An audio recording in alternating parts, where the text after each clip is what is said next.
ආයුබෝවන් සුබ දවසක් වෙන්න කියලා ප්‍රාර්ථනා කරනවා මගේ යාළුවෝ හැමෝටම. ඔයාලා මේ එකතු වෙලා ඉන්නේ එළවලු මල්ල YouTube channel එකත් සමගයි. අද 2026 මැයි මාස 3 වෙනිදා.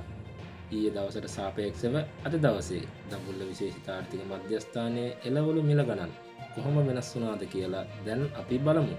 channel එකට අලුත් කෙනෙක් නම් channel එක subscribe කරන්න කියලා ආදරෙන් ඉල්ලනවා. එහෙනම් අපි යමු වීඩියෝ එකට. මෙන්න මේ විදිහට තමයි ඊයේ දවසට සාපේක්ෂව අද දවසේ අපගේ මිල ගණන් වන්නේ. ගෝවා රුපියල් 100ත් 150ත් අතර. මල් ගෝවා රුපියල් 480ත් 500ත් අතර. බෝංචි රුපියල් 530ත් 550ත් අතර. ලීස් රුපියල් 180ත් 220ත් අතර. කැරට් රුපියල් 250ත් 280ත් අතර.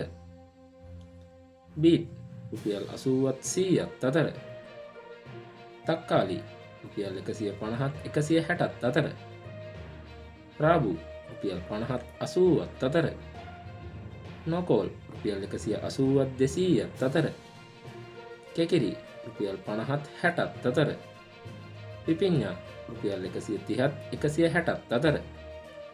වැටකුළු රුපියල් 300ත් 320ත් අතර. බණ්ඩක්කා රුපියල් 230ත් 250ත් අතර. පතෝල රුපියල් 280ත් 300ත් අතර. කරවිල රුපියල් 340ත් 350ත් අතර. උඹ කරවිල රුපියල් 630ත් 650ත් අතර. වට්ටක්කා රුපියල් 30ත් 50ත් අතර. බටානා රුපියල් 120ත් 160ත් අතර. වම්බටු රුපියල් 300ත් 320ත් අතර. තිබ්බටු රුපියල් 400ත් 450ත් අතර. එළබටු රුපියල් 150ත් 180ත් අතර. දඹල රුපියල් 330ත් 350ත් අතර. මෑකරල් රුපියල් 240ත් 250ත් අතර. දෙහි රුපියල් 200ත් 300ත් අතර. මාළු මිරිස් රුපියල් 250ත් 300ත් අතර. අමු මිරිස් රුපියල් 200ත් 300ත් අතර. වියලි මිරිස් රුපියල් 1000ත් 1100ත් අතර.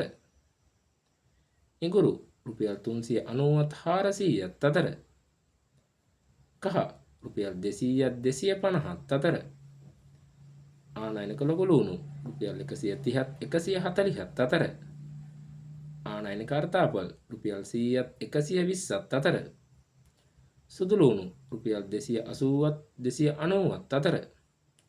අන්න ඔය විදිහට තමයි ඊයේ දවසට සාපේක්ෂව අද දවසේ අපගේ මිලවලු මිල ගණන් වන්නේ. එහෙනම් මේ වගේ වීඩියෝ එකකින් නැවතත් අපි හමු වෙමු. ඔබට සුබ දවසක් වේවා.